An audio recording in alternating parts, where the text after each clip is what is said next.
Hi guys, जय भीम। नमो बुद्धाय। मैं सतीश कुमार गौतम। हिंदू धर्म की स्थापना कैसे होगी और वाकई में हिंदू धर्म है क्या? क्योंकि हिंदू धर्म की जो किताबें हैं, जैसे कि रामायण में परशुराम ने 21 बार में सारे क्षत्रिय खत्म कर दिए। जब 21 बार में सारे क्षत्रिय परशुराम ने खत्म कर दिए, जो आजकल जो राजपूत के लड़के जो नए नए आ रहे हैं, ये बाबा साहब के ऊपर टिप्पणी कर रहे हैं और बाबा साहब को गालियां दे रहे हैं और चंद्रशेखर भाई को भी बुला भरा और गालियां दे रहे हैं। मैं इनसे पूछ रहा हूँ कि जब परशुराम ने 21 बार में सारे क्षत्रिय खत्म कर दिए, तुम कहाँ से आ गए? क्योंकि उसमें तो लिखा हुआ है कि जब सारे क्षत्रिय खत्म हो गए तो मनुवादी ब्राह्मणों ने उनकी औरतों के साथ में शारीरिक संबंध रखा था। ये मैं नहीं कह रहा हूँ, ये वो ग्रंथ कह रहा है जिसका नाम रामायण है। अगर रामायण सच्चा है तो उसमें ये भी सच्चा है कि परशुराम ने 21 बार में सारे क्षत्रिय खत्म कर दिए थे और उनकी औरतों के साथ में जो था उस समय उनने संबंध रखा था मनुवादियों से कि जिससे उनका क्षत्रिय उत्पन्न हो।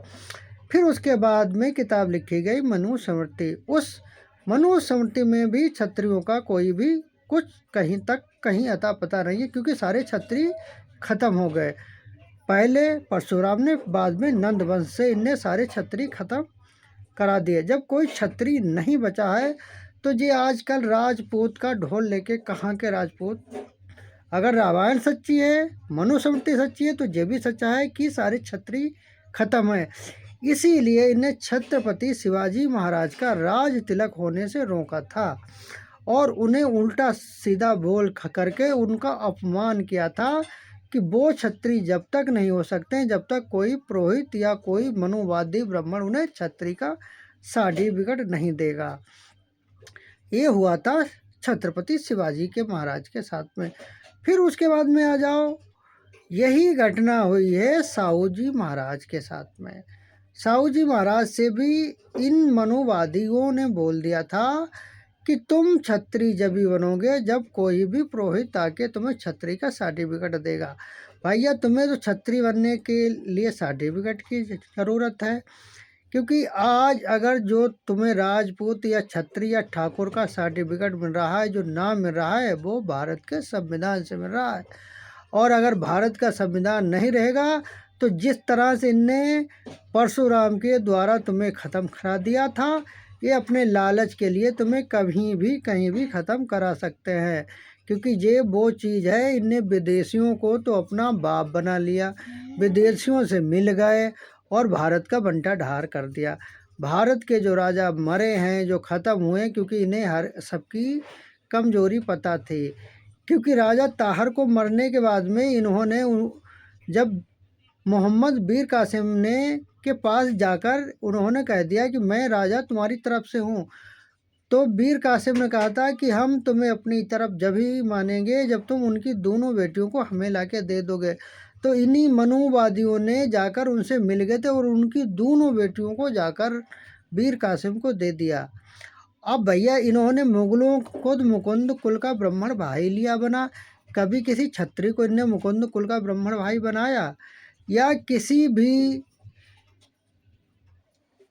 वैश्य को ब्राह्मण भाई बनाया? नहीं बनाया ना। क्यों नहीं बनाया? क्योंकि इन्हें भारत का कोई भी नागरिक पसंद नहीं है, इन्हें विदेशी ही पसंद है।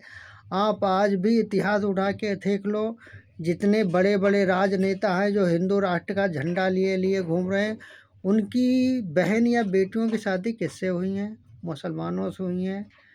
हम नहीं बोल रहे, जो इतिहास में जो इनने लिखा है वो हम बता रहे हैं। और बात रही है इसकी, तो पहले तो क्षत्रिय खुद अपने आप के लिए तैयार कर लें कि संविधान है तभी ये क्षत्रिय हैं, नहीं तो परशुराम ने तो इन्हें बहुत पहले ही खत्म कर दिया है।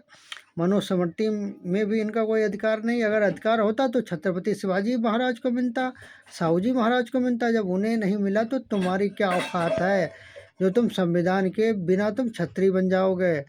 पहले इतिहास को समझो और सही से किताबों को पढ़ो। किस किताब में क्या लिखा है सही से पढ़ोगे क्या तो तुम्हारे पैरों के नीचे से ज़मीन खसक जाएगी। हम आज इतना जो कुछ बोल रहे हैं ये भारत की संविधान की देन है। आज भारत के संविधान ने भारत के 85% बहुजनों को भारत के मूल निवासियों को जो पढ़ने लिखने का हक अधिकार दिया है वो भारत के संविधान ने दिया है। और भारत के संविधान से ही आज वो पढ़ लिख कर शिक्षित बन रहे हैं, तब भी इनके पेट में दर्द हो रहा है। आज ये PM राव को संविधान निर्माता बता रहे, अरे इन्हें बाबा साहब जो भारत का पहला विद्वान पढ़ा लिखा आदमी को इन्हें संविधान निर्माता कहने में शर्म आ रही है। और मुगलों को मुकुंद कुल का ब्राह्मण कहने में शर्म नहीं आ रही थी।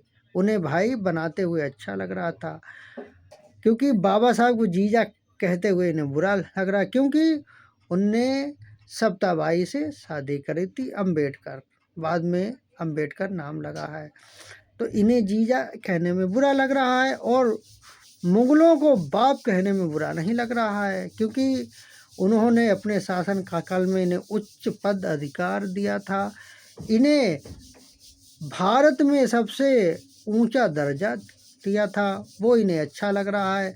मगर भारत का ही कोई भी नागरिक इन्हें पसंद नहीं आता है, चाहे वो क्षत्रिय हो, चाहे वो वैश्य हो, चाहे वो OBC हो, चाहे वो शूद्र हो। ये सिर्फ अपने स्वाद के लिए उसे इस्तेमाल करते हैं।